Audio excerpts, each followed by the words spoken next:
O título dessa apresentação é Para Onde Rumamos? Esta é a segunda parte de uma série de duas. A primeira, em Londres, chamada Aonde Nos Encontramos Agora, tratou do sistema financeiro e outros atributos quais podem ser familiares se acompanham o trabalho que faço no movimento Zeitgeist, que foi o braço ativista e de comunicação de outra organização chamada The Venus Project. Parte 1. Bagagem evolutiva. Há cerca de 10 mil anos, a espécie humana tropeçou num novo paradigma social, agora referido como Revolução Neolítica. Durante esse tempo, parece termos começado uma transição de sociedades predominantemente igualitárias, compostas de caçadores e coletores, para uma revolução agrícola onde o cultivo deliberado de alimentos substituiu a procura mais passiva de fontes de alimentos e, portanto, permitindo muito mais controle sobre a produção. Simultaneamente, também parece ter havido um grande impulso no avanço do que chamamos hoje tecnologia. As ferramentas de pedra avançaram, ao que acabou definindo a tendência para a Idade do Bronze, que usou o forjamento de cobre, material mais maleável, e assim chegando à Idade do Ferro, o que permitiu mais força e assim por diante. Eu penso que conhecemos todos esses padrões. Desde este período, nós podemos olhar em retrospecto e reconhecer uma taxa de desenvolvimento tecnológico cada vez maior, o que na verdade aparenta ser um aumento exponencial. Esse gráfico aqui, feito por Ray Kurzweil, mostra o aumento exponencial no uso em massa de invenções, especificamente comunicação e tecnologia de computador.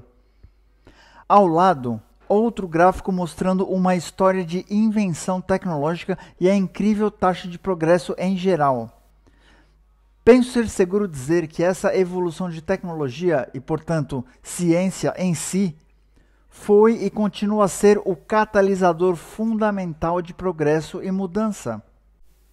É de longe o principal fator que impulsiona o desenvolvimento da civilização humana. É a ciência que guia nosso progresso, não bandeiras, países, governos e religião.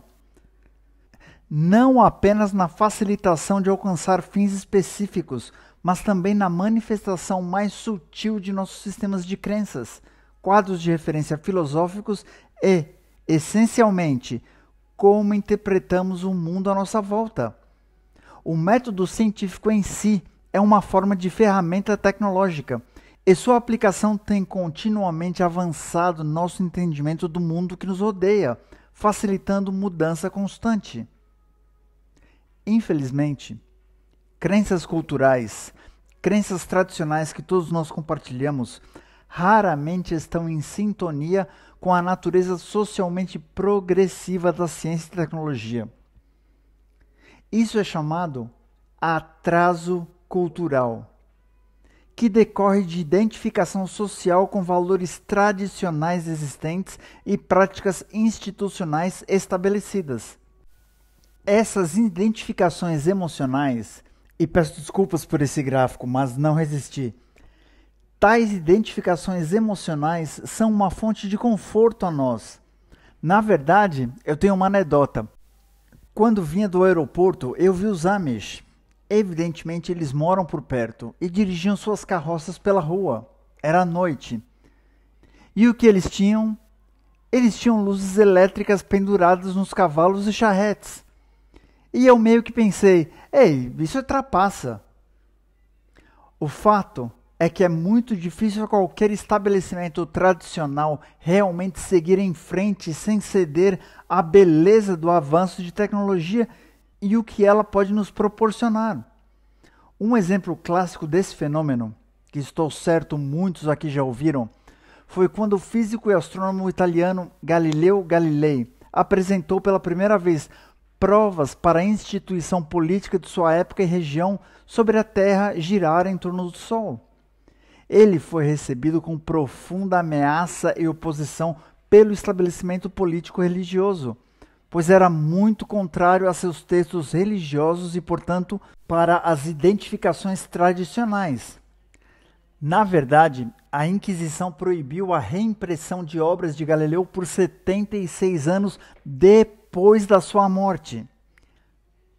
A realidade é que estabelecimentos institucionais, que significa instituições de pensamento codificado tradicional, e instituições com influência e poder social, que significa dogmas filosóficos de um lado e corporações e governo do outro, cada um tem alta propensão a se envolver em negação, desonestidade e corrupção para manter a autopreservação e autoperpetuação. O resultado é um contínuo atraso cultural, onde progresso social, por meio da incorporação de novos avanços científicos socialmente úteis, é constantemente inibido. É como atravessar uma parede de tijolos, à medida que as ortodoxias do poder estabelecido continuam a se perpetuar por seus próprios interesses e confortos. Para ilustrar esse fenômeno, num contexto moderno, examinemos uma das mais antigas ordens estabelecidas ainda em uso hoje, o sistema monetário. Quando eu digo sistema monetário, não me refiro à política monetária nativa, taxas de juros, política de reservas fracionárias de bancos centrais ou qualquer outro atributo componente. Eu me refiro ao fundamento de base absoluto do conceito, sendo um sistema de incentivo, aquisição e troca. Colocando em gesto, a propensão do sistema é criar monopólio global. Essa é a gravitação natural da metodologia e filosofia da ideologia de mercado livre em si. É isso que a psicologia estabelece, espero que fique claro. É baseado em estratégia de dominação, e penso ser hora das pessoas finalmente acordarem a isso.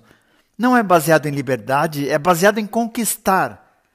A base central da funcionalidade social em nossa sociedade é inerentemente despótica. Não existe algo tal como transação ética. Novamente, ética e competitividade são incompatíveis, pois a base de buscar vantagem para ganho pessoal é totalmente antiética em qualquer civilização, levando perpetualmente a conflito e exploração. Desonestidade é o modo de operação em todos os níveis. Quer você perceba isso, quer não.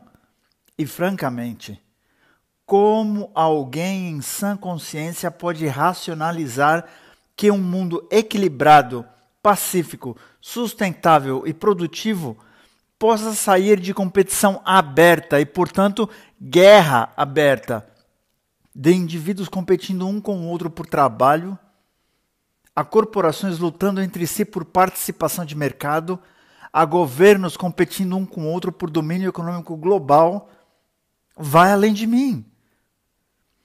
Nós vivemos num sistema paralisante que promove desapego e interesse próprio, que gera parasitas e prostitutas.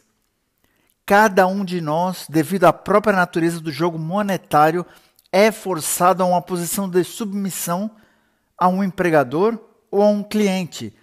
O objetivo básico é a aquisição monetária, não serviço ao progresso social. Nós sugamos e exploramos. Infelizmente, a única cooperação que você tende a ver hoje em dia, ou desde que o sistema foi criado, foi quando havia um inimigo comum, quando determinado grupo trabalhava para lutar contra o outro, e, portanto, uma corporação lutando contra outra corporação. Vantagem é desonestidade. Espero que todos entendam perfeitamente isso. Seguindo.